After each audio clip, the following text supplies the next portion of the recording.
विधानसभेमध्ये मुख्यमंत्री देवेंद्र फडणवीस बोलतायत, आपण थेट पाहूयात। याचं कारण काय आहे? जसं आपण म्हटलं डान्स बार बंदी, आता डान्स बार हा या राज्यात बार तयार होतो, त्या ठिकाणी आपल्याला तो बंद करता येतो। याचं होस्टिंग हे फक्त महाराष्ट्रात होत नाही, याचं होस्टिंग देशभरातून जगभरातून होस्टिंग केलं जातं। आणि म्हणून याच्याकरता आता जो काही कायदा आहे, हा कायदा केंद्र सरकारनेच बनवण्याची आवश्यकता आहे। हा राज्य सरकार बनवू शकत नाही अशा प्रकारचा कायदा। कुठल्या राज्याने बनवला असेल तरी त्याला तो इफेक्टिव्हली, मला एक सांगा, एक मिनिटाकरता सांगू की तेलंगणाने एखादा कायदा केला असेल असं आपण तुम्ही म्हणताय, मी तर बघितलं नाही, आम्ही माहिती घेतली कुठल्याच राज्यात हा कायदा नाही आहे, तरी देखील इंटरनेटवर जाऊन कोणी खेळत असेल तर तेलंगणा त्याच्यावर काय कारवाई करेल? याचं कारण कायदा काय पाहिजे? कायदा हा गेम बंद करण्याकरता पाहिजे। तुम्ही खेळणाऱ्यावर कारवाई करून हा विषय संपणार नाही। हा गेम जर बंद करायचा असेल तर त्याचा कायदा एक्सक्लुझिव्हली केंद्र सरकार करू शकतं। मी स्वतः पत्रही लिहिलं आहे, मी त्या ठिकाणी IT मिनिस्टर साहेबांशी बोललो आहे। आता हे जे काही त्यांनी रूल्स तयार केलेले आहेत त्यांच्या मी लक्षात आणून दिलेलं आहे की केवळ या रूल्सच्या भरोशावर आपण याच्यावर नियमन करू शकत नाही। त्यामुळे केंद्र सरकारमध्येही आता हा गांभीर्याने विचार चाललेला आहे, आम्ही त्याचा पाठपुरावा करतोय आणि केंद्र सरकारकडनं अशा प्रकारचा कायदा झाला पाहिजे याचा पाठपुरावा राज्य सरकार करेल। कैलास पाटील, अभिजित पाटील। अध्यक्ष महोदय, मुख्यमंत्री महोदयांनी खूप सकारात्मक उत्तर दिले, परंतु माझी मुख्यमंत्री महोदयांना विनंती आहे की माझ्या मतदारसंघात बारलोणीचा एक तरुण होता, 3 एकर जमीन विकली आणि माढा तालुक्यातला लवळचा बालाजी खरे 78 लाख रुपये हरला आणि त्या ठिकाणी आत्महत्येचा प्रयत्न। माझी फक्त या निमित्तानं मुख्यमंत्री महोदयांना एवढीच विनंती आहे की ह्याच्याचे जाहिराती होत आहेत, ज्याच्यासाठी हिरो हिरोईन आपले बॉलिवूडचे जे महाराष्ट्रात मोठे होतात मुंबईत आणि ते जाहिरात करतात आणि म्हणून ही लोक अडकतात। तर ह्या जाहिरातीवर तर तात्काळ आपण बंदी करू शकतो किंवा आपण जर आत्ता स्टेटमेंट केलं की अशामध्ये कुणी करू नये आणि त्या संबंधितांना जर आपण विनंती केली किंवा आपल्या आदेश दिले तर त्या ठिकाणी त्या जाहिराती जरी थांबल्या तरी याचं प्रमाण देखील कमी होऊ शकतं। याचा कडक कायदा करण्यासाठी आपण केंद्र सरकारकडे पाठपुरावा कराल ही अपेक्षा।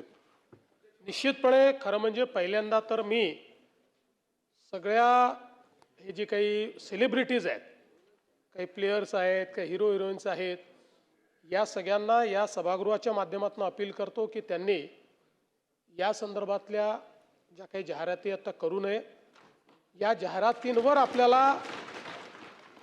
जाहिरातींवर आपल्याला बंदी टाकता येईल का हे देखील पडताळून पाहिलं जाईल। कारण आपल्याला माहिती आहे की जसं आपल्याला दारूची जाहिरात करता येत नाही, लोक अर्थात वेगवेगळ्या पद्धतीने मग किंगफिशरवाले सोड्याची जाहिरात करतात, पण दारूची जाहिरात करता येत नाही, तशा पद्धतीनं या जाहिरातींवर काही बंदी टाकता येईल का या संदर्भात पडताळून पाहिलं जाईल। सुधीर भाऊ महाराज, सन्माननीय मुख्यमंत्री महोदयांच्या मी एक गोष्ट लक्षात आणून देतोय, या ग्रे एरिया जरी असला की हा सेंट्रलनी कायदा करायचा की राज्यांनी कायदा करायचा, पण संविधानाच्या 7th शेड्यूल मध्ये स्टेट लिस्ट मध्ये सुद्धा बेटिंग अँड गॅम्बलिंग आहे आणि म्हणून केंद्रावर न ढकलता गेम्स ऑफ स्किल आणि गेम्स ऑफ चान्स याच्यावर तेलंगणा, आंध्र प्रदेश, ओरिसा आणि आसाम यांनी बंदी घातली आहे। तर मला वाटतं की माझी माहिती एकदा तपासून घ्यावी आणि ही योग्य असेल तर केंद्रावर विसंबून न राहता, प्रत्येक गोष्ट केंद्रावर विसंबून राहण्याची आवश्यकता नाही आहे। आपण या संदर्भात तेलंगणा, आंध्र, ओरिसा, आसाम, कारण बर्बादी एवढ्या वेगाने होत आहे अध्यक्ष महाराज, एकदा ही गाडी सुटून गेली तर नवीन पिढीला ड्रग्ज आणि ऑनलाईन गेम्स मधून वाचवणं कठीण होईल।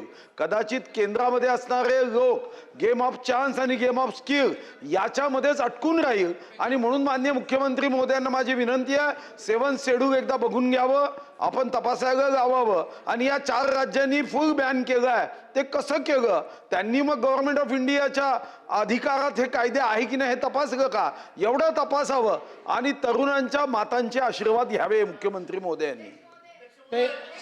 सन्माननीय अध्यक्ष महोदय, सन्माननीय सुधीर भाऊंनी जे सांगितलं ते निश्चित तपासून पाहण्यात येईल, पण आता या राज्यांनी त्यांनी कायदे केले आहेत असं आपण सांगताय, ते देखील तपासून पाहण्यात येईल। माझा आपल्याला सवाल आहे की, आणि या सभागृह म्हणजे जे म्हणतात त्यांनाही सवाल आहे की अशा प्रकारचं जे होस्टिंग होत आहे ते थांबलं का? जर होस्टिंग थांबलं नाही तर कायद्याला अर्थ काय आहे?